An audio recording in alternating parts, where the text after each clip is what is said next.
problème, c'est que Ludo, il va me revoir, il a créé plusieurs procédures stockées. Et Ludo, je lui dis, Ludo, écoute, si par exemple, dans le cas où tu as 27 procédures stockées, comment on va faire pour que je te donne tous les droits sur toutes les procédures stockées avec le minimum d'administratif à faire. Alors, on va voir, par exemple, là, on va créer procédure Ludo 2. On va créer procédure Ludo 3. Et Ludo 4. D'accord? Donc là, j'ai 4 procédures stockées. Donc là, si j'ai par exemple dans certaines bases de données, pardon, je peux en avoir une centaine, voire 200, 400, j'en ai même vu plus, hein, des procédures stockées, ça va être compliqué pour que je donne les droits sur chaque procédure stockée.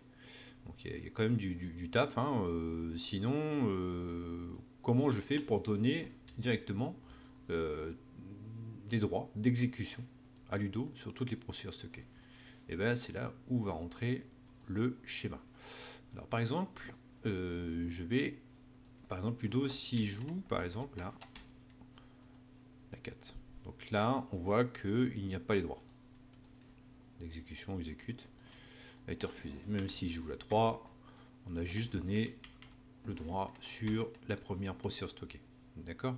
Donc là, on va jouer sur le schéma.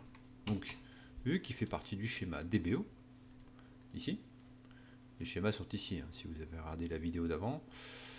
Les schémas sont ici. Donc je vais donner les droits à Ludo sur d'exécute sur le schéma DBO. C'est-à-dire que lui, il aura droit d'exécuter toutes les procédures stockées qui feront partie de ce schéma dans DBO.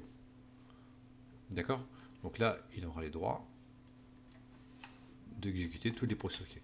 Là, je fais un grand exécute en schema DBO, tout Ludo test. Donc là, vous voyez, j'ai donné le droit d'exécution sur le schéma DBO à Ludo. D'accord? Donc là, Ludo, normalement, a récupéré tous les droits. Si par exemple, je lui fais Ludo 1, pardon, Ludo 2, Ludo 4, là, Ludo a récupéré tous les droits. D'accord? Donc là, on a vu comment donner des droits très simplement à Ludo sur un schéma pour qu'il exécute ses procédures stockées.